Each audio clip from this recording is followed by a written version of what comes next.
Entonces, acá tenemos nosotros este nervio, ¿sí? Que sale o que nace del plexo lumbar de la zona lumbar, de la unión de L4 con L5, que es un nervio que se llama nervio ciático. Este nervio ciático que está aquí. Muchas veces un problema del nervio ciático se asocia mucho con un problema en la zona lumbar, ¿sí? Generalmente entre L4 y L5 salen dos raíces nerviosas, a ver si le... acá.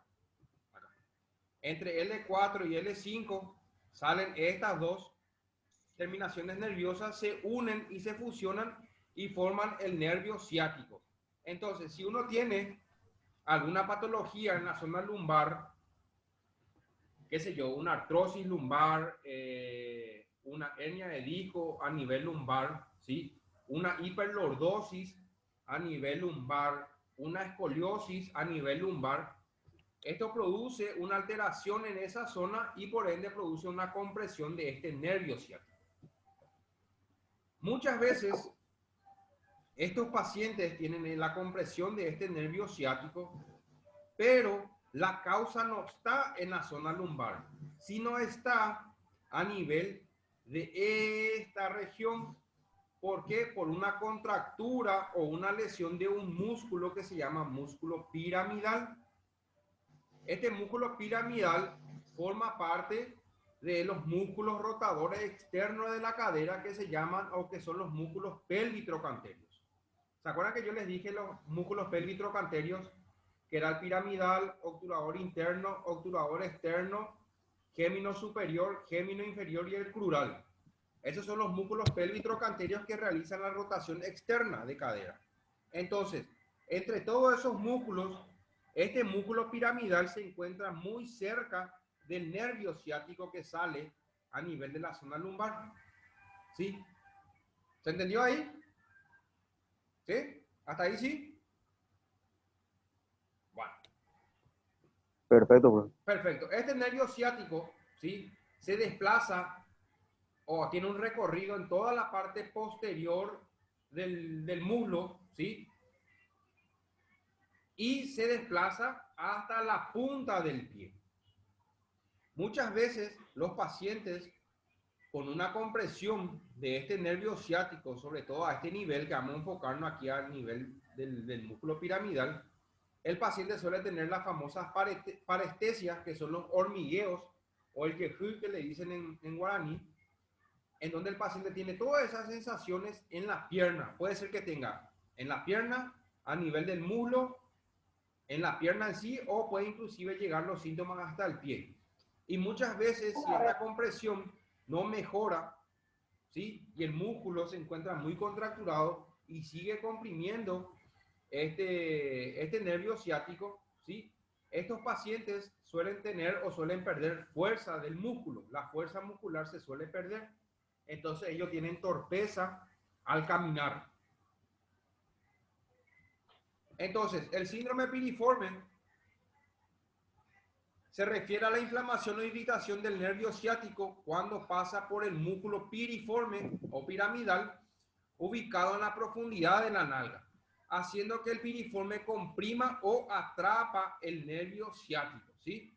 Entonces aquí, esto es el músculo piramidal, ¿sí? Como vemos aquí, músculo piramidal, y aquí abajito pasa el nervio ciático. Entonces cuando este músculo se inflama, sobre todo por una contractura muscular, comprime al nervio ciático contra el hueso y empieza a inflamarse y empieza a producir los síntomas. La inflamación del nervio ciático, también llamado ciática, produce dolor en la parte trasera de la cadera que muchas veces se transmite hasta la pierna y hasta el pie. Acá nosotros podemos observar el recorrido del nervio ciático, todo esto. La inflamación del nervio ciático también se puede producir por un problema a nivel vertebral, que fue lo que yo le expliqué. A nivel vertebral, que pone en evidencia alguna patología que suele tener como origen una hernia discal, una protrusión discal por compresión de la raíz nerviosa o por compresión muscular, contractura, ¿sí? Puede ser que fue lo que les dije hace rato, el paciente puede ser que tenga un problema a nivel de la columna vertebral, a nivel de la zona lumbar, una artrosis o una hernia de disco, o simplemente un espasmo o una contractura de los músculos que se encuentran a nivel de la zona lumbar. Y ese espasmo o esa contractura a nivel de la zona lumbar comprime, ¿sí?, las vértebras. Entonces esa compresión genera también una compresión del nervio ciático, ¿sí? Entonces tenemos L4, L5, S1, S2 y S3, ¿sí?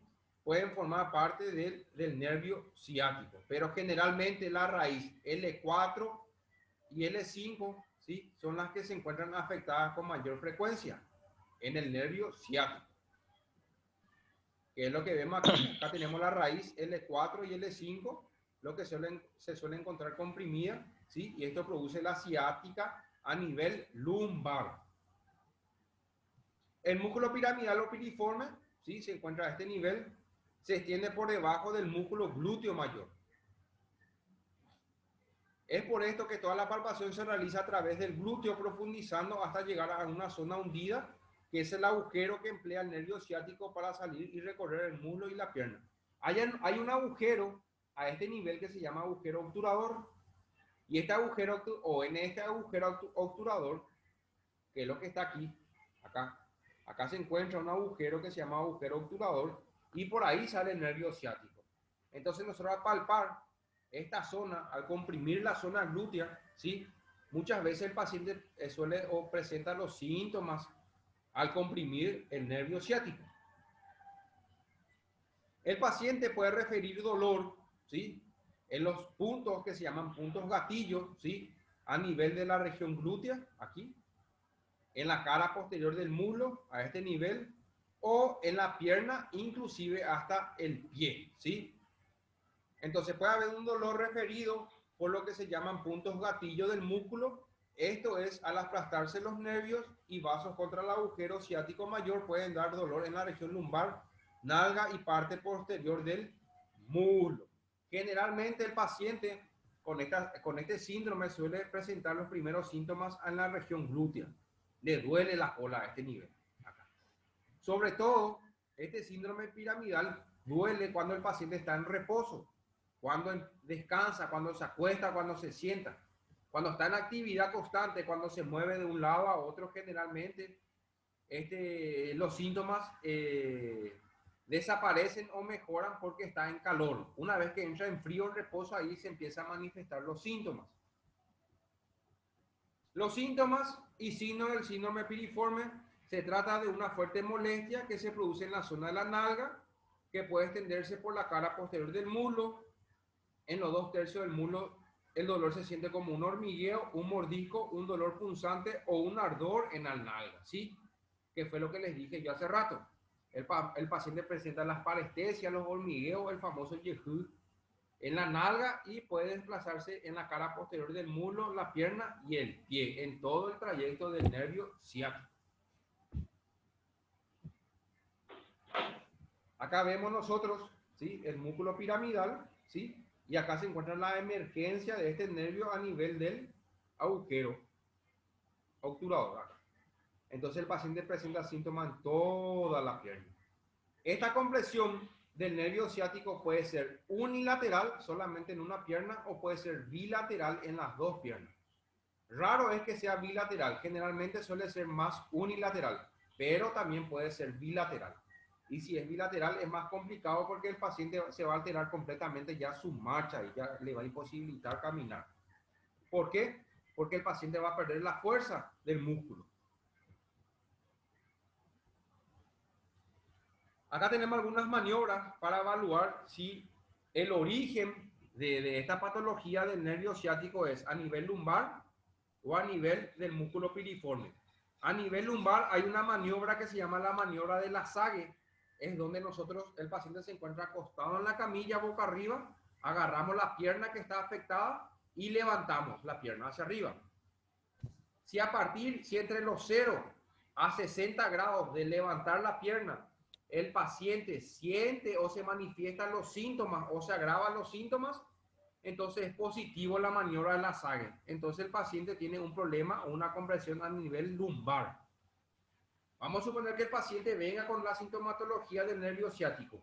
Hacemos la prueba, levantamos la pierna, pero él no siente ningún síntoma. Entonces ahí hay que sospechar que el problema es del músculo piriforme. Entonces ahí hacemos nosotros la prueba del músculo piriforme. El paciente se coloca en posición prona o de cúbito prono, en donde flexionamos la rodilla en 90 grados y hacemos una rotación medial. Llevamos la pierna hacia afuera, ¿sí?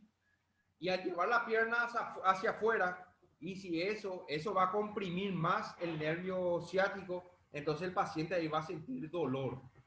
Entonces, el paciente se encuentra boca para abajo, flexionamos la rodilla en 90 grados y llevamos la pierna hacia afuera, empujamos hacia afuera.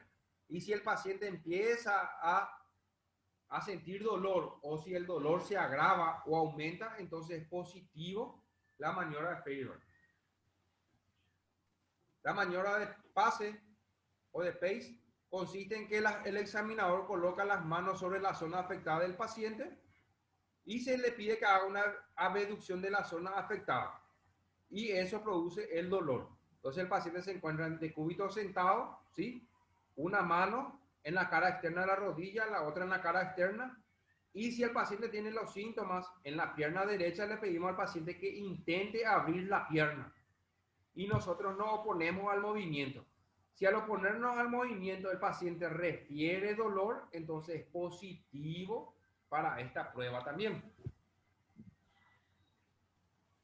La prueba de Mirkin, donde el paciente se encuentra en decúbito prono, en esta posición, tumbado boca para abajo, y nosotros con nuestro pulgar y nuestro dedo índice, ¿sí? Comprimimos el vientre muscular, ¿sí?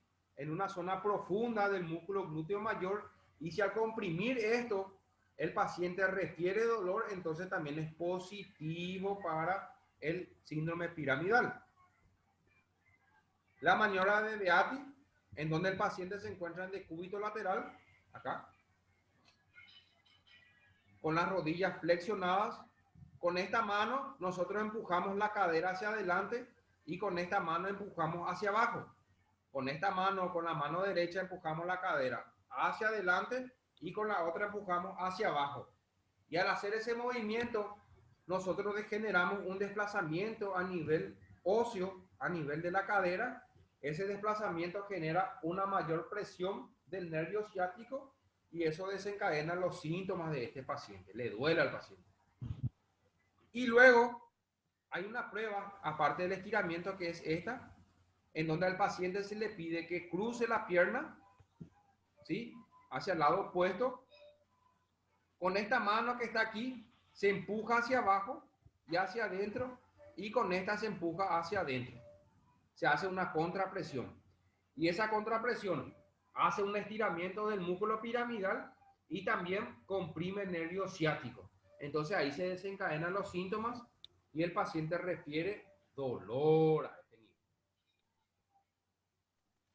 Y algunos tratamientos, estos son tratamientos que son tratamientos de estiramiento o liberación miofacial, donde se coloca una pelota o un rodillo por debajo del glúteo mayor y se le pide al paciente que se desplace de un lado a otro y eso estira la fascia o la fibra muscular y también en decúbito lateral. ¿Cómo se previene esta patología? Se previene con mucho estiramiento. Hay que estirar el músculo, sobre todo si hay contractura. ¿Y cómo se hace el estiramiento en esta posición? Decúbito lateral con la rodilla flexionada y se empuja la pierna hacia abajo. Se lleva la rodilla hacia abajo y eso genera una tensión del músculo piramidal y eso genera una mayor contractura del músculo. Porque es muy difícil tratar este músculo, ¿sí? Porque es un músculo profundo. Entonces generalmente se hace mucho tratamiento de estiramiento. Y luego ejercicios de rotación externa, ¿sí? Porque el músculo piramidal hace rotación externa y se hacen estos ejercicios para que esto desaparezca el estiramiento a este nivel. Estos son algunos estiramientos que se pueden utilizar para con esta patología del síndrome piramidal, que están ahí en la imagen. Estos son algunos ejercicios, ¿sí? Que se realizan acá con goma para fortalecer los músculos de la cadera. Y ahí terminamos eso. ¿Se entendió? Esta es una clase cortita, muy cortita. ¿Se entendió bien?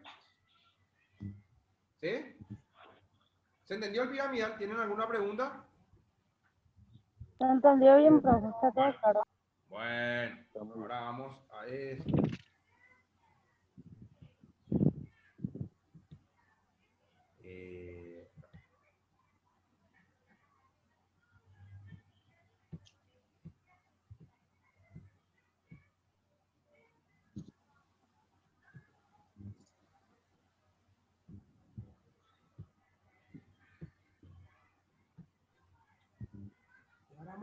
Ahora vamos a adentrarnos en la rodilla.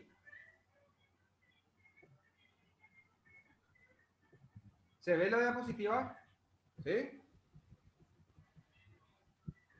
Están muy callados ustedes. ¿Qué les pasa? ¿Están cansados? Estoy en el trabajo, profe. Bueno. Ahora vamos a irnos a la rodilla.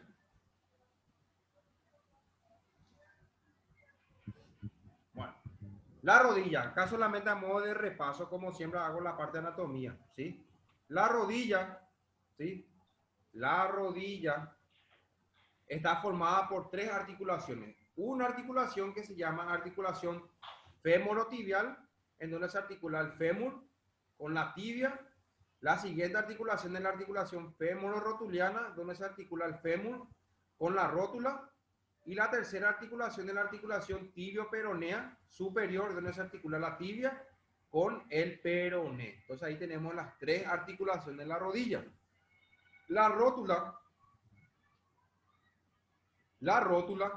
solamente se articula con el fémur. La rótula no se articula con la tibia. ¿Ven? Acá. Solamente con el fémur se articula la rótula. ¿Sí? Acá vemos, esta es la articulación femorotibial, donde los cóndilos del fémur se articula con las mesetas o los platillos tibiales de la tibia. Esto que está aquí. Y esta es la articulación tibio-peronea superior, donde se articula la tibia con el peroné, ¿sí? Esta es la rótula, la cara interna de la rótula, que se articula con el fémur aquí, a este nivel, ¿sí? Entonces, nosotros tenemos,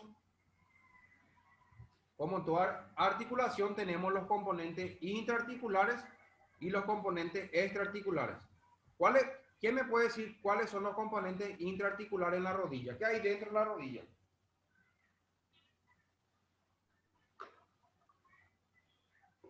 Chicos.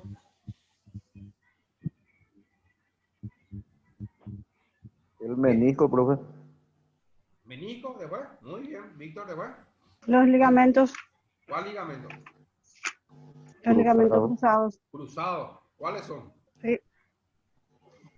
Ligamento cruzado anterior y ligamento cruzado posterior. Muy bien. Después, ¿cuáles son los otros componentes dentro de la rodilla? La membrana sinovial. Los tendones. No, la membrana sinovial. Membrana sinovial. La membrana. Líquido sinovial y el cartílago. Líquido sinovial.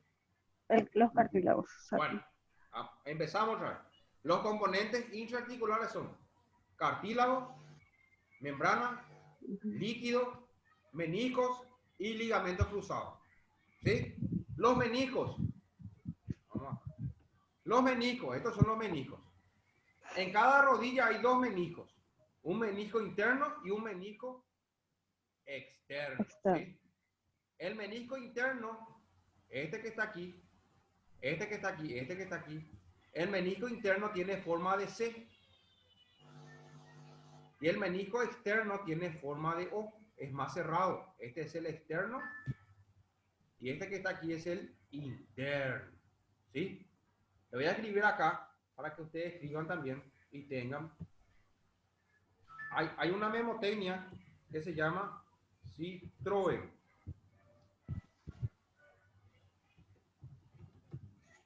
La tienen aquí. Esta memotecnia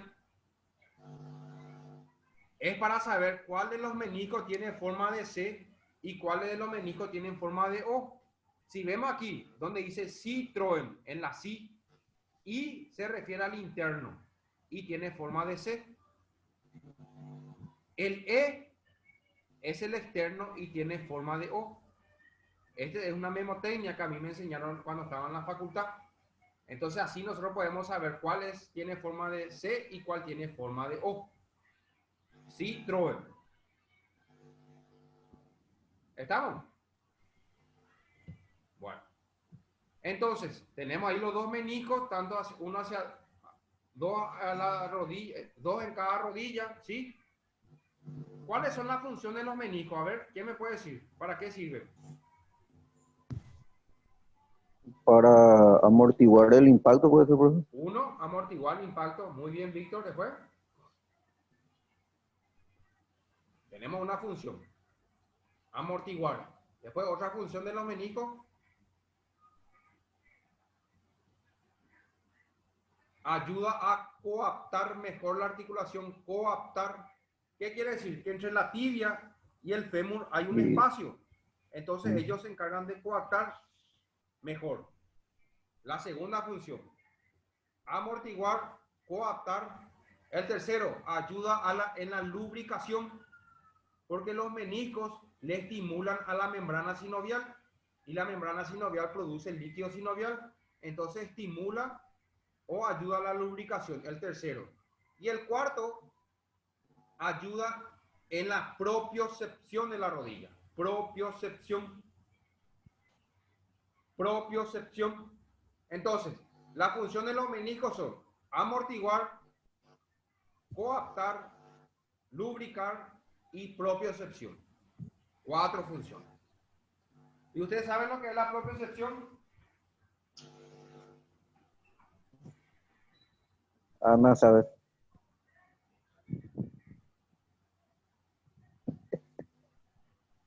¿Para qué sirve la propiocepción? Bueno, la propiocepción sirve para enviarle información a los músculos para que unos músculos se contraigan y otros músculos se relajen. O sea, para generar un equilibrio en la articulación. La propiocepción tiene receptores propioceptores. Son receptores. Hay receptores en los tendones, hay receptores en los ligamentos y hay receptores en los huesos. Por ejemplo, tenemos el aparato de Golgi, tenemos el uso muscular que se encuentra en los tendones, tenemos el de Meissner, de Ruffini, que se encuentran en los huesos, hay receptores que se encuentran en la piel. Esos son receptores que recepcionan la información, le envían al cerebro y el cerebro envía la orden. Vamos a suponer que nosotros queremos, por ejemplo, flexionar la rodilla, queremos doblar la rodilla, nosotros queremos hacer esto. Entonces, ¿qué pasa? El cerebro le tiene que decir a los receptores para que le diga, por ejemplo, si vamos a flexionar la rodilla, se tiene que ahí actuar los isquiotibiales. Entonces le dice a los isquiotibiales, bueno, vos contraete isquiotibial y vos cuádriceps relájate. Entonces esos receptores se encargan de medir la tensión del músculo. Entonces muchas veces estos receptores, cuando hay algún tipo de lesión en la rodilla o en cualquier articulación, estos receptores se quedan como bobos, pierden esa eficacia. Y de ahí nace,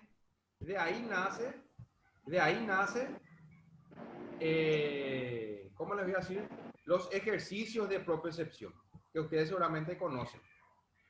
De ahí nacen los ejercicios de propiocepción, ¿sí? Que son ejercicios muy importantes que se utilizan de aquí a 15 años. No había estos tipos de ejercicios, no se conocía de esto. ¿Y qué pasaba? En una temporada de fútbol, de un campeonato de fútbol, en un plantel de 30 jugadores, casi el 50 o el 40% de los jugadores se lesionaban, ya sea el tobillo o la rodilla. Sufrían esguince, lesión de cruzado, menisco, contracturas musculares, desgarros musculares, siempre se lesionaban. Una vez que se encontró estos receptores nerviosos y se ideó un plan de tratamiento, entonces en las prácticas deportivas, hoy en día ya se agrega los ejercicios de propiocepción. Entonces, estos ejercicios de propiocepción, hoy en día, en un campeonato, ¿sí?, se lesionan 1 o 5 jugadores, ya no más, casi la mitad de los jugadores, gracias a estos ejercicios de propiocepción que se utilizan tanto en el fútbol, en el básquet, en el tenis, en todos los deportes hoy en día se utilizan los ejercicios de propiocepción. Entonces, ahí ya tenemos la cuarta función de los meniscos. Y luego tenemos los cruzados. Tenemos ligamento cruzado anterior. Por acá hay una imagen acá. Acá tenemos el ligamento cruzado anterior y el ligamento cruzado posterior. ¿Cuál es la función del cruzado anterior? ¿Para qué sirve? ¿Cuál es la función del cruzado anterior? ¿Para qué está ahí?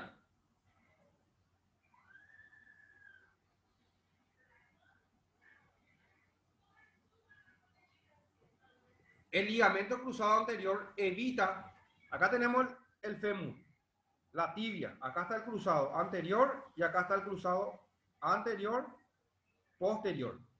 El ligamento cruzado anterior evita que la tibia se desplace hacia adelante, que haga este movimiento. Y el ligamento cruzado posterior evita que la tibia se desplace hacia atrás, que haga este movimiento. Anterior evita que se desplace hacia adelante y el posterior que se desplaza hacia atrás. Y de ahí salen las pruebas que se llaman cajón anterior y cajón posterior. Esas son las dos funciones de los cruzados. Entonces ahí tenemos ya nosotros los componentes intraarticulares. Y luego tenemos los componentes extraarticulares, tenemos los ligamentos, el ligamento lateral interno y el ligamento lateral externo. Esto que está. El ligamento lateral externo, este que está aquí, evita el bostezo interno, evita esto, que haga este movimiento, esta apertura. Y el ligamento lateral interno, externo evita que haga este movimiento, el bostezo. Esto se llama bostezo, que se abra. Este ligamento lateral externo y este ligamento lateral interno. ¿Cómo sabemos cuál es interno y cuál es externo? Porque el peroné siempre se encuentra hacia afuera. Siempre está hacia afuera el peroné. Igual que en el antebrazo. En el antebrazo siempre el radio está hacia afuera. Entonces, si el peroné es este de la rodilla derecha, porque el peroné está hacia afuera. Si el peroné estaba a este nivel, entonces iba a ser la rodilla izquierda. ¿Se entiende la diferencia? Bueno, entonces ahí tenemos los ligamentos laterales. Y luego tenemos los músculos en la rodilla. ¿Cuáles son los músculos en la rodilla? La rodilla realiza flexión y extensión de rodilla. Solamente dos movimientos. La extensión de la rodilla lo realiza el músculo cuádriceps. El cuádriceps. El cuádriceps está formado por el recto anterior, vasto interno, vasto externo y el crural. Son 4. Y luego tenemos la flexión de rodilla que lo realizan los músculos isquiotibiales, que son el bíceps femoral, semitendinoso y el semimembranoso. ¿Estamos ahí? Acá tenemos el ligamento cruzado posterior. Esta es una bolsita, ¿sí?, que se encuentra por debajo del tendón rotuliano. Hay una grasita, se llama grasa. Y esta grasa se llama grasa de Hoffa, que está acá, cuerpo adiposo, grasa de Hoffa, que está acá. Acá tenemos el cuádriceps. Y luego tenemos unos músculos muy importantes que se insertan por dentro de la rodilla, que son los músculos de la pata de ganso, esto que está aquí. ¿Por qué se le dice pata de ganso? Porque tiene la forma de una pata de un ganso. Y los músculos de la pata de ganso están formados por el sartorio, por el recto interno y por el semitendinoso. Y ahí sale una tendinitis muy característica o muy común en la rodilla, que se llama tendinitis de la pata de ganso, que son estos músculos que están aquí. Estos músculos que están aquí. ¿Estamos, chicos? ¿Está? ¿Se entendió bien? Sí, profe. Bueno, Sí. ahí terminamos nosotros con la rodilla vamos a salir, nos volvemos a entrar en 5 o 8 minutitos mientras me graba la clase para continuar con nuestra clase. ¿Está bien? Bueno, profe. Ok. Bueno.